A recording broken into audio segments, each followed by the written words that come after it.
जय श्री कृष्ण भक्तों। श्रीमद् भगवद गीता अध्याय 7 श्लोक 22। स तया श्रद्धया युक्तः तस्याराधनमीहते लभते च ततः कामान् मयैव विहितान् हितान्। भगवान कृष्ण अर्जुन को समझा रहे हैं कि जब मैं किसी सकाम भक्त की श्रद्धा को उस देवता पर स्थिर कर देता हूँ जिसकी वह आराधना करना चाहता है, तब उस दृढ़ श्रद्धा से युक्त होकर वह उस देवता की आराधना में लग जाता है और अपनी इच्छाओं की, अपनी कामनाओं की पूर्ति कर लेता है।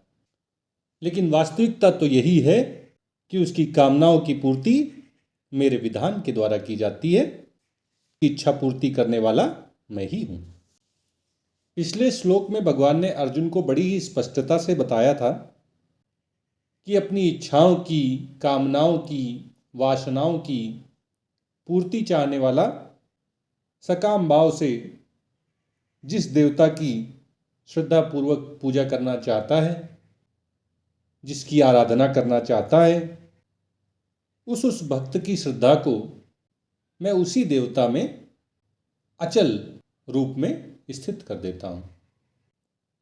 अब जब भक्त की श्रद्धा उस देवता पर दृढ़तापूर्वक स्थित हो जाती है, उसके बाद क्या होता है, इसका वर्णन करते हुए भगवान अर्जुन से कह रहे हैं कि श्रद्धा के भली भांति स्थित हो जाने पर, श्रद्धा युक्त हो जाने पर वह भक्त उस देवता की आराधना में लग जाता है, उसका पूजन करता है, अर्चन करता है, यज्ञ करता है, तप करता है, दान करता है। वेदों के कर्म कांड भाग में जो भी नियम, संयम, विधि, विधान उस देवता को प्रसन्न करने के लिए बनाए गए हैं, वह भली भांति उनका पालन करता है और श्रद्धापूर्वक उसके द्वारा की गई प्रार्थना से प्रसन्न होकर वे देवता उसकी कामनाओं की पूर्ति कर देते हैं, उसे अपनी इच्छित वस्तुएं प्राप्त हो जाती हैं। लेकिन भगवान कहते हैं कि ऐसा बस केवल उस भक्त की दृष्टि में ही है, ऐसा वह भक्त मानता भर ही है। वास्तविकता इससे अलग है। वास्तविकता क्या है, ये बताते हुए भगवान कहते हैं कि वास्तव में ये सारे के सारे जो फल हैं, जो इच्छित वस्तुएं हैं, भोग हैं, ऐश्वर्य हैं, इन सब का विधान करने वाला मैं ही हूँ। मयैव विहितान् हितान्। इन सब का विधान मुझ परमपिता परमेश्वर भगवान कृष्ण के द्वारा ही किया जाता है।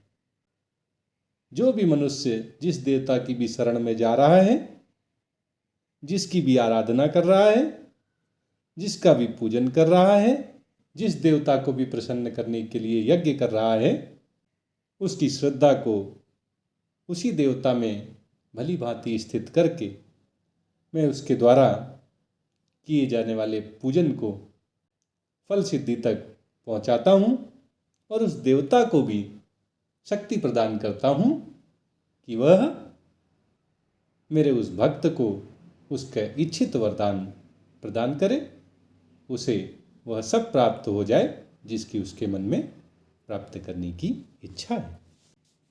इस प्रकार भगवान कृष्ण अर्जुन के माध्यम से हम सब को ये शिक्षा दे रहे हैं कि हमें वेदों के कर्म कांड भाग में बताए गए यज्ञों के प्रति बहुत अधिक आसक्त होने की आवश्यकता नहीं है।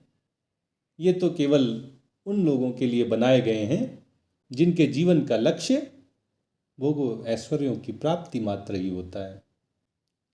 लेकिन जो भगवान के भक्त हो जाते हैं, जो कृष्ण की भक्ति में लग जाते हैं, कृष्ण से प्रेम करने लगते हैं, उन्हें ये ज्ञात रहता है कि सब कुछ देने वाले तो भगवान कृष्ण ही हैं।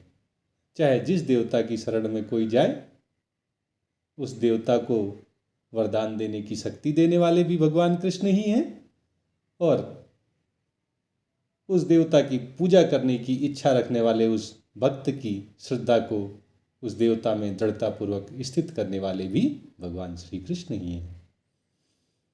क्योंकि भगवान कृष्ण के अतिरिक्त और किसी की सत्ता ही नहीं है।